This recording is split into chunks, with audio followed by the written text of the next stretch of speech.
在家种菜，除了买种子以外，还有什么方法能够获得蔬菜种子呢？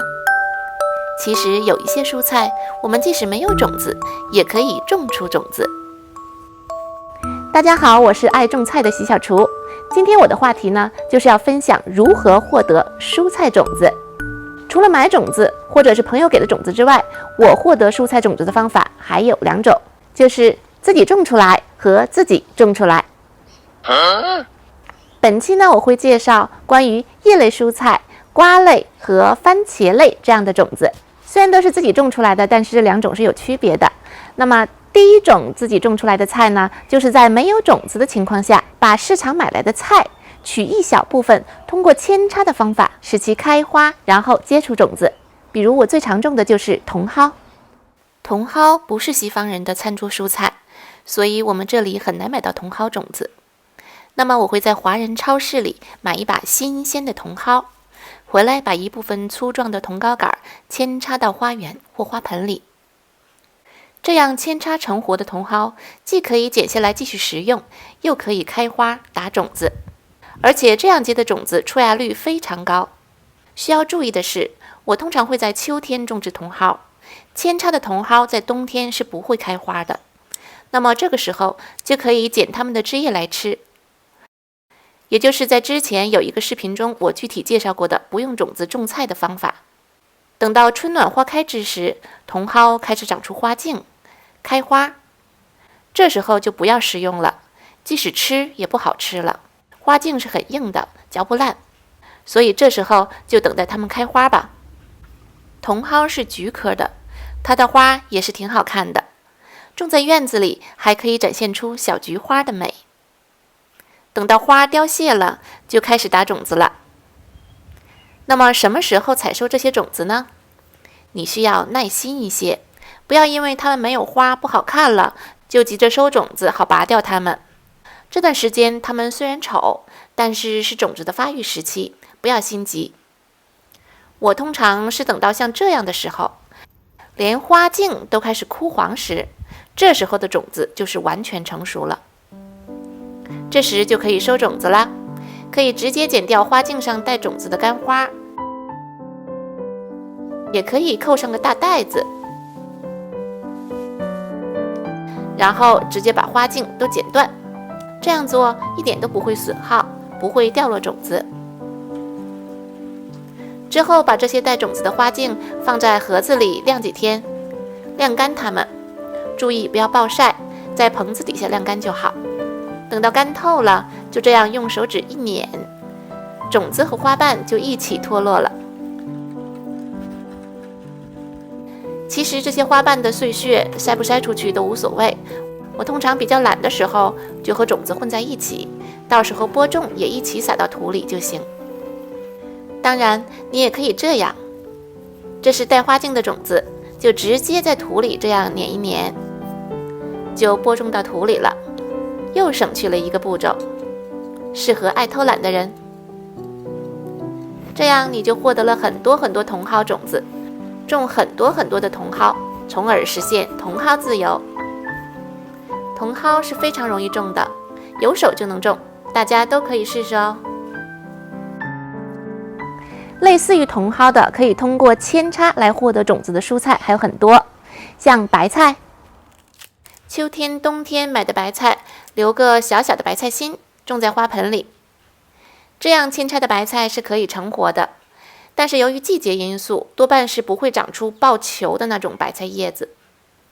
但是它会在春天时抽出花茎开花，这样的花也会打种子，等到花凋谢干枯时就会结种子了。白菜是十字花科的，它结出的种子呢是这样像小豆荚一样。等这些豆荚干了，剥开里面就是成熟的白菜种子了，拿去随便种吧。木耳菜，同样木耳菜也可以扦插，然后它们会结出这样的种子，一串一串的，是不是还挺可爱的？等到这些种子干了，像这样，然后把它们晾干透，就可以保存起来，等到天暖和的时候拿去实现木耳菜自由啦。还有葱、芹菜、小油菜、苋菜、胡萝卜、芥蓝等等这样的蔬菜，基本上都可以这样扦插来获得种子。另外，咱们刚才说的2种种出来的种子，第一种说完了，那么第二种是什么呢？其实我说的第二种啊，就是你原来是有种子的，或者是你买到了一些种子，但是买一次就够了，以后这些蔬菜呢，每年都可以留种。通过给蔬菜留种，就可以每年都有大量的新鲜的蔬菜种子了。这样的蔬菜有，首先香菜。香菜我不建议扦插，主要是因为香菜的扦插成功率比较低，即使超市买回来那些有根的香菜都比较难扦插活，除非是特别新鲜的。所以呢，我在多年前买过一次香菜种子，但随后的这些年呢，我就一直靠自己种出的香菜来留种子、收种子了。我一般秋天种下种子，秋冬天就可以吃香菜叶子了，这样能持续采收大半年的时间。到了春末，香菜开始抽出花茎开花，这时候香菜就不好吃了，所以你可以拔掉大部分的香菜，给菜园腾地方种别的，留下1、2颗要开花的香菜就可以。等到这2颗香菜开花之后，种子干了，就可以用以上同样的方法收香菜种子，留着下次继续种。莴笋也是一样的，留出1、2颗专门留种用，用手指使劲一捻，种子就在这里。1颗莴笋留的种子就能够多到让你种不完。油麦菜和莴笋几乎是一样的，留种的方法也一样，就不多介绍了。我去年用同样的方法还收了洋甘菊的种子。看这一片小洋甘菊，做出的洋甘菊花茶也特别清香呢。除了这些叶类蔬菜呢，很多的瓜类都可以这样留种，例如冬瓜、南瓜、西葫芦、护瓜、苦瓜等等。只要多等一段时间，等到瓜熟透了，里面的种子也就成熟了。取出种子，洗干净晾干，留着明年再使用。其实自己家种呢，在种这些瓜的时候，每次你只要留1个这样的瓜就够了。关于留种这件事啊，这里还要单独说一下番茄。番茄的品种太多了，但不是所有的番茄都能留种。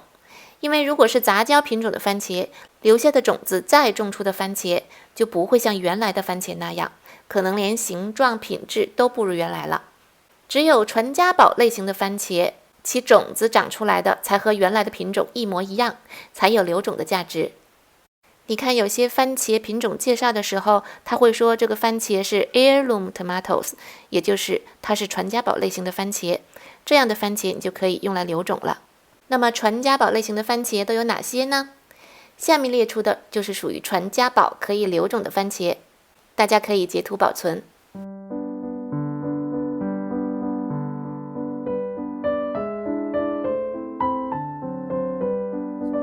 其他品种的番茄呢，在你觉得很好，想要留种之前，建议您先去查一下它的品种是不是属于传家宝类型的番茄，然后再决定是否要留种，以免不是让你种出来以后失望。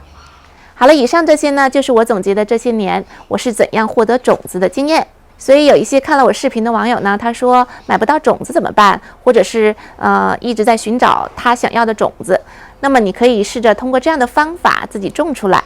当然也不是说只要是蔬菜就可以这样自己种出种子，有些蔬菜呢还是需要用正规的种子公司生产出来的种子种，才更加健康、抗病性强。